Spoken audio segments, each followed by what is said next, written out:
outside is not that cold, and if you take my hand, I'll walk with you to Georgia.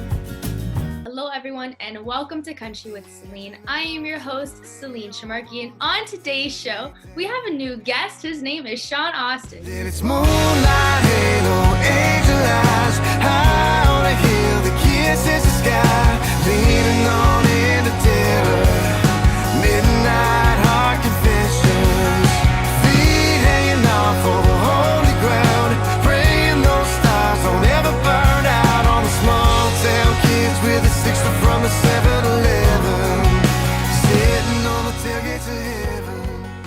Shawn, how are you doing today? I'm good. No complaints, and just trying to get ready for Christmas now. Oh yes, Christmas is right around the corner. Have you done your Christmas shopping yet? Not even a little bit. I'm that guy on the 24th with a giant coffee trying to finish, start and finish everything I've got going on.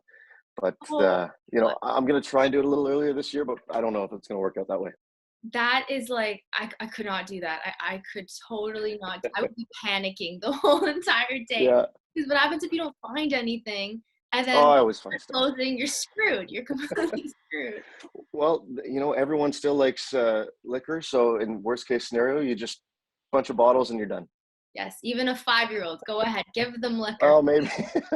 Good point. Maybe not there, but It's okay. Well, as long as you'll start, and Christmas will be here and it will be gone soon. And then soon enough, it's going to be New Year 2022. So since we're kind of starting off on that note, what's your New Year's resolution? Nothing really out of the norm. I think my resolution is just that we have a lot more shows in 2022 and a lot more traveling again, and just anything that makes this world feel normal again, and whatever that new normal is going to look like. That's my hope. That's my goal. Traveling again is probably going to be everybody's list to do the following year, because this year was kind of similar to 2020, but not exactly, but pretty damn close, with like not traveling and stuff like that. But hopefully 2022, new year, fresh start, and we can finally get on with our normal lives again. That's the goal. Yeah. So now you recently just dropped 2 new singles, like out of the blue. So Get You and Planes Don't Wait. How do you feel? It's awesome. It's so nice to get back into the swing of doing this again. The pandemic had a lot of silver linings for us. One of them in particular was just recording a lot of music. So we've got a whole ton of songs that we're sitting on that we're going to be releasing, over the next little while. But these 2, we bumped up and released them a little earlier than we thought. But we're like, well, why not? Let's end the year on a high note. We've still got, Tailgate to Heaven still got some legs and still working the charts a bit. And, but here's 2 fresh new ones that people can listen to and see. I love seeing which one is everyone's favorite, and it'll just set up all the rest that we're going to be releasing in the new year. Yeah, it sets up what's to come in 2022. I like how you released it at the end of the year, because usually people hold on to their songs and they'll drop them like after the New Year's, brand new, fresh start. But I liked how you released it now, because people are kind of craving that new music, and we don't really get a lot of it right now. So the fact that you dropped not 1, but 2 new songs is awesome. So thank you for that, Shawn. Well, thank you. No, it's just, and it also, it makes it so now we can actually record more. So that's what I love doing. And then that just means more and more and more is coming. No, for sure. And now you touched on your song with Chris Lane called Tailgate to Heaven. So I was reading, or I watched a video, something about that music video. I can't remember who was talking about it, but you guys kind of had to go along with the weather that is thrown your way. So can you explain how that all happened? Yeah, it was, a beautiful, beautiful farm that we did this at. We drove in, it was perfect weather. But then as it was a long shoot, it was like a 16 or 17 hour shoot. So as we got into the night part of everything, we just saw this huge cell coming our way, and all the director and all the crew have this app that's a really, really good weather tracking app. And they're saying that this thing is bringing hail incredible winds. Like there's maybe a tornado warning inside of it. There's a whole, like it was huge, and it missed us by maybe a kilometer, like maybe. We had a little dusting of rain, but it didn't really affect anything that we were doing. The winds kind of got us a little bit, but we made that work. But it was, we're kind of like, this is the last thing we need today. Given everything else that was going on, there was a few technical issues, and then all of a sudden we're like, okay, if we have to scrap this whole shoot and do it another day, and we did it in Nashville, so I would have had to fly back down, and it would have been a whole thing. But what it ended up doing was, there's a couple scenes where the sky just looks so cool because of this huge cell, and it worked out perfectly. But we were so lucky. Yeah, you guys are really lucky. Well, I mean, in a way that kind of happened for a reason for you guys to get that cool music video. Yeah. But that's crazy. So you guys shot that in like that amount of time. So I always thought like music videos were shot over a couple days. Is it more like that, or is it usually just the one take, like one shoot a day? Normally it's a few days. Depends on the complexity of the shoot too. This one had a few, we had green screens, we had, a few more components to this music video that made it a little more complicated. But also given that we had to work with the fact that I was only in Nashville for a little bit of time. Chris is a busy guy too, so having us there on the same day to get it all done, it just kind of made it for a really long jam day. And when it's just amazing how much work you actually have to do for 3 minutes of video. But I'm so happy with how it turned out, and without question, the best music video I've done and been part of so far. And yeah, it was a long, tiring day, but completely worth it. Yeah, of course, it's completely worth it, especially when you're putting out a song that you just can't wait to get out there. Yeah. And video. And now, Celine, was this your first time you were you friends with him prior to this, or was this song? Yeah. Oh, you were friends with him. I've known him for a couple of years now. I was lucky enough to do a few shows with him in 2018, and then I kind of never thought it was going to work out like this. But another silver lining with the pandemic was the chance that my old label, Steelhead Music, merged with Big Loud, created Local Hay Records. And that's what opened the door for me to be able to work with Chris and potentially some other artists here in the future too that we haven't talked about yet, but it's coming. Oh, other artists. Oh, okay. Yeah. Okay, I understand you probably won't want to talk to names right now, but that's interesting to hear. Yeah. Well, now, Shawn, let's just kind of take it back a little bit and get to know you more. So where did you grow up? Vancouver. Yeah, Vancouver's been home my whole life. I've never moved out of the city. I love traveling, but I love coming home. My roots are pretty deep here. Went to high school here, and now we're actually about to build a house here, and it's getting full on now. So it's I mean, Nashville's also going to be a second home soon, but Vancouver's it for me. And now, what drew you to wanting to pursue this type of career? Was it something that you discovered later on in life that you wanted to pursue, or were you kind of like a 5-year-old boy who used to kind of just jam out to music all the time and just knew you wanted to do that? There are some videos of me around 5 or 6 doing that. I hope they never see the light of day. I hope they do. But they exist. I grew up in a musical family. My dad just always had music on the stereo system, blast all different types of genres, and my mom's a singer. She's a great singer.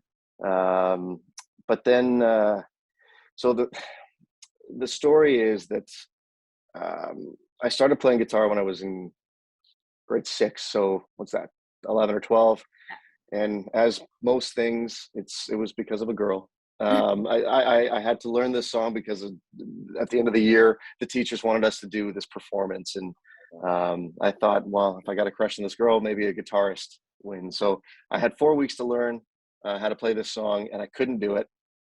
And I think that kind of lit the fire that made me just kind of play for the rest of my life. And had some great opportunities in high school to play. We had a rock band class, jazz band class. So 2 of my classes were music based, and helped me, get my GPA nice and high, but it was a good opportunity to explore things musically.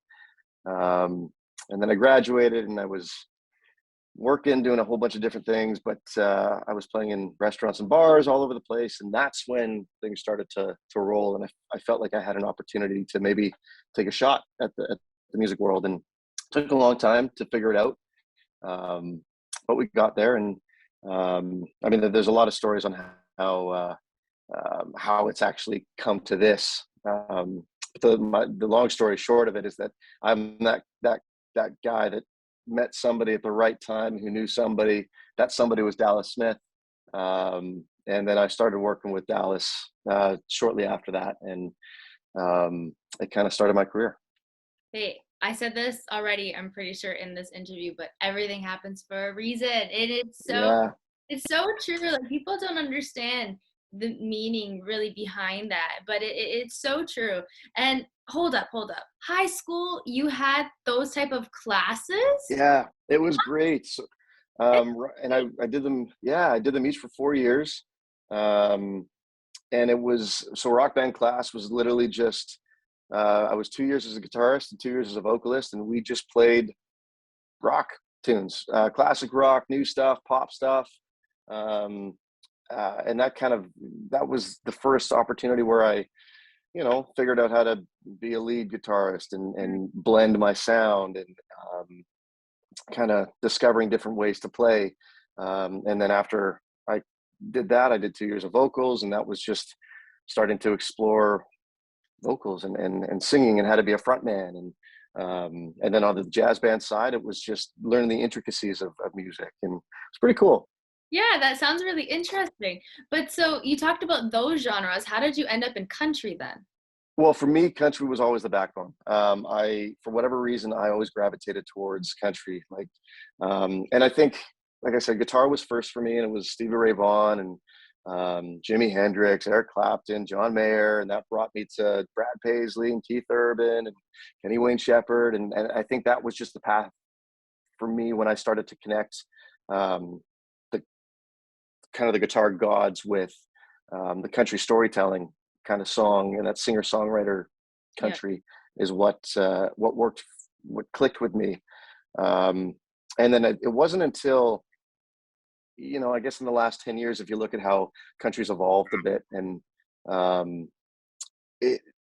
I've never, as much as I want to be Johnny Cash and sound like the classic country guys, I know I'm not, and I know I can't sound like that. So at least the industry opened up, where there's a few different types of country now, and I found my vein, and I wouldn't change anything for the world now. There's so many different types of different genres kind of intertwining with country now.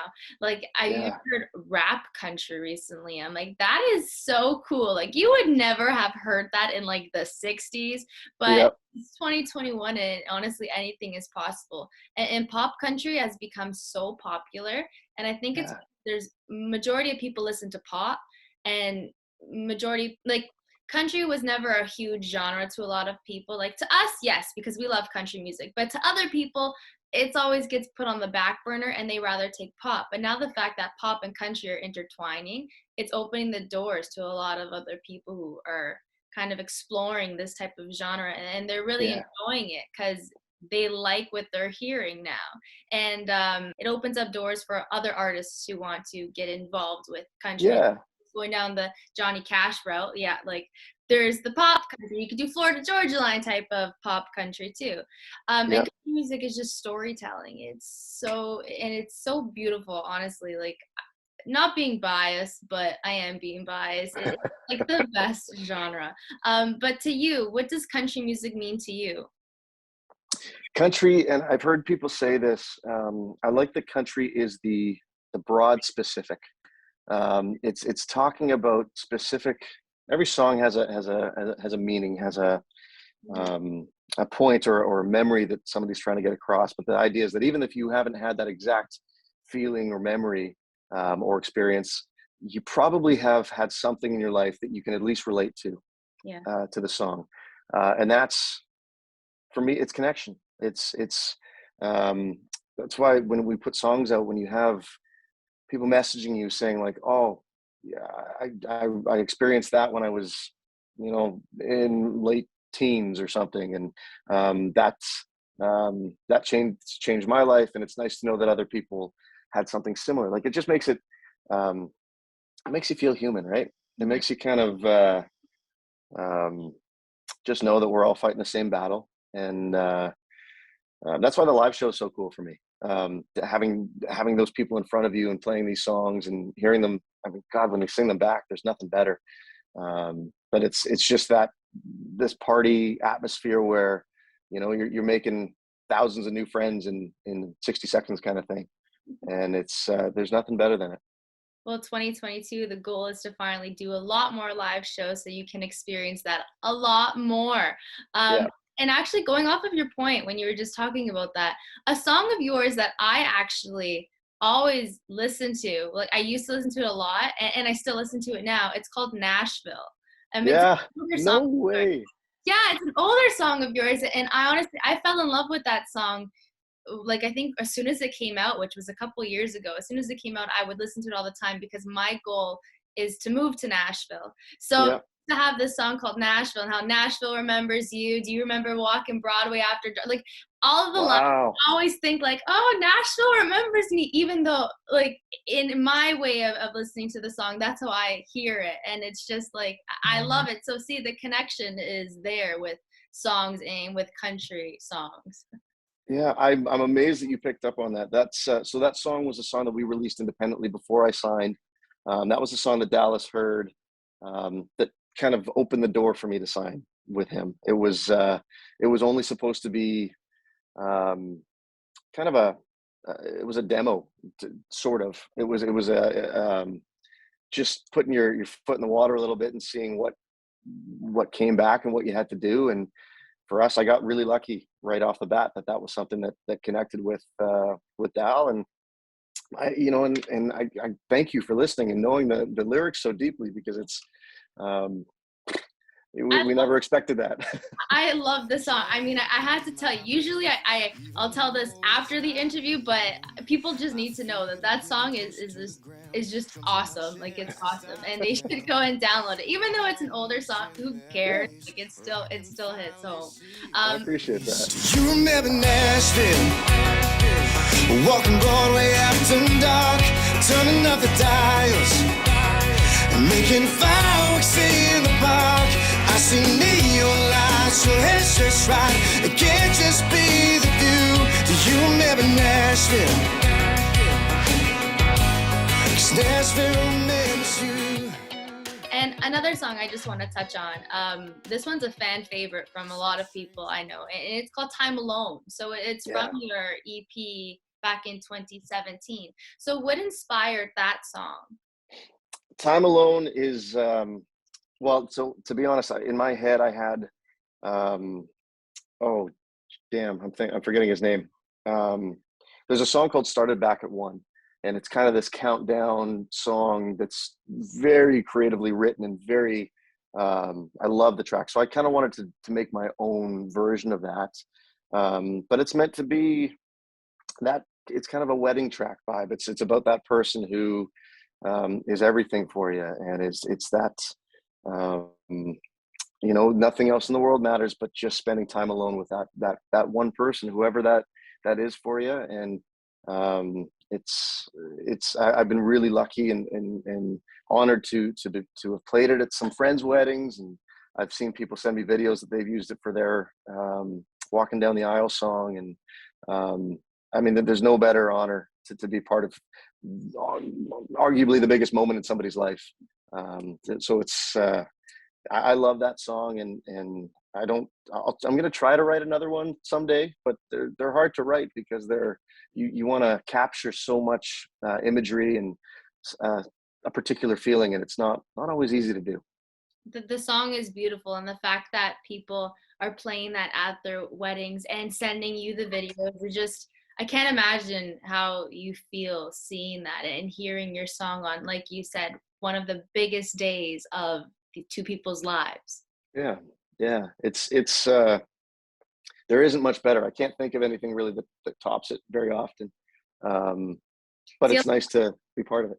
a love song like that, it becomes a timeless classic too. Like that can be played at a wedding now or even in 2050. It's just like Rascal Flatts songs as well. Like they just become timeless, and Yeah. that's what you did with Time Alone.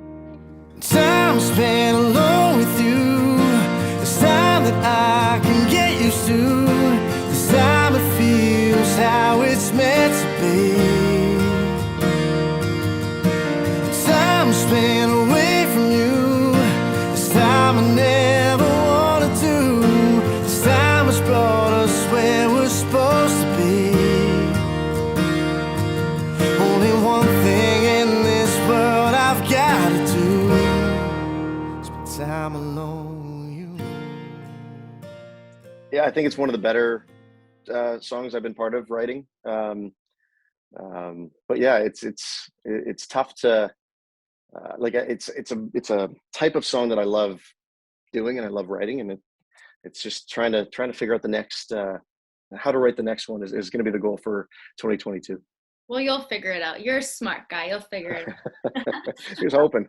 And now, Shawn, before I let you go, we're going to play a little game of this and that, okay? Sure. Okay, so I'm in. the first one, skiing or snowboarding? Snowboarding, but I've never skied. So at some point I do want to try. You know, I'm going to look like an idiot doing it, I'm sure, but I want to give it a shot. Skiing is a lot easier than snowboarding, okay? You're using both of your legs. Snowboarding is just like, you're still using your legs, but you're on one board. Like, that's just hard. That's fair enough. It's you know, I don't think I even picked the first time I chose. I think I just went up with some friends when I was way younger, and everybody snowboarded. So I'm like, okay, well, I'm snowboarding. I never even thought to ski, but now I'm like, it'd be nice to do both. Yeah, try out both different sporting things. Yeah. The next one, lake or beach? Oh. Now, like we talked about before, even though I live right by a beach, I think I'm going to go lake. Okay. It's not. I'm not knocking the Vancouver beaches at all, but the water's kind of cold, and the beaches aren't white sand beaches. They're kind of rocky, so it's, you know, I'll take a when I think lakes, I think camping, I think campfires, and that's my world. I love that. I love that too. Beach, maybe not Vancouver then. I didn't know the beaches were like that. We'll take a Florida beach. That's good. Florida beach. Yeah, California. absolutely.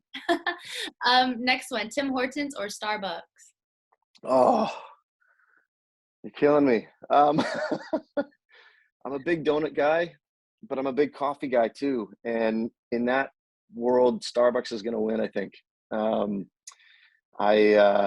And I know everyone's like, oh, Starbucks coffee tastes burnt and this and that. And, you know, this might be true, but here's my tip for that. Anybody who wants a good coffee, you have to find a Starbucks that has the Clover machine. And if they have a Clover machine, it's a reverse French press. And I promise you, you get one of their nicer beans. Sometimes they have like Guatemalan beans or Himalayan or get those beans, put it on the Clover. It's the best coffee you'll have, I promise. So when you go up to the drive-thru, you just ask them, "Excuse me, do you have a Clover machine?" Yeah, they'll know what you're talking about because they'll either have them or they won't. But they know that they're in the company and they charge a little bit more for them. It takes an extra couple minutes to make, but it's so worth it. Okay, noted. I'm gonna ask that next time I go to Starbucks and spend like $20 on a coffee. Do it. And now, actually, you said you were a donuts guy. So did you try the Tea Leaves yet? I haven't. We just saw another. I mean, everyone's been seeing a million commercials for them, but we were gonna go grab some yesterday. We just didn't do it, so I'm gonna have to today, I think. You're gonna have to. You gotta let me know which one's your favorite too. Okay, we'll do. Which one should I get? Well, clearly you've had them, so which one should I get? I like the birthday cake waffle. Okay. Birthday cake waffle is the best one in my opinion. They have a white chocolate fudge, but that was way too sweet. Okay. And then they have sour cream chocolate chip. And if you like sour cream, like the glaze on a donut, by all means, you'll probably like that. But to me, I can't do it. It smells like feet to me. So it's Fair No. enough. Like sour cream is not meant for donuts. Sour cream is meant for like dipping with like carrots and celery, not for that. But I do agree. I got you. Yeah. okay, thank you. Actually, now going off of that, let's throw this one up there. Pineapple on or off pizza? Oh, um, I'm good either way. I think it's fine. I don't mind it when it's on a pizza, but I don't miss it when it's not there. But I'm probably not the best person to ask about that. I kind of eat anything. I don't know why I'm like that. It's okay. When you're hungry, you're hungry. You just eat whatever. Yeah. And then two more, and then I'll let you go. So when you go on vacation, would you rather relax or would you rather go and explore? I used to be the explorer. It took me a long time to figure out how to just unplug and hang out. But now I think, I'm not that old, but I'm getting older, and I'm feeling like being poolside and just hanging out is the best way to go now. Okay, I'm only 24 and I still would rather just be poolside. Yeah. Just by the pool, I'm good with that. Yeah. And last one. This one might be a little bit harder, but I feel like I know the answer. Vancouver or Nashville? That's an impossible question. It's We go 50-50 on that. we have to go 50-50. I love Nashville. Oddly enough, Nashville reminds me a lot of Vancouver in a lot of ways. The just the vibe of the city is similar. Nashville's obviously way more music oriented, and they do have a much better nightlife than Vancouver does. But Nashville feels so much like home to me, and it happened the second my first steps off that plane, my first time in Nashville.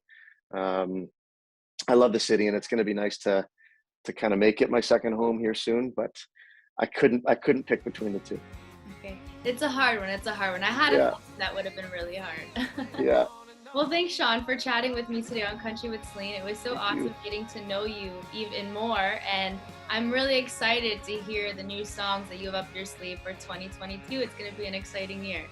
I hope so. I'm looking forward to it. I'm just the guy who spent a lot of his time beside you late at night, who could pick the sound of you breathing out of a crowd.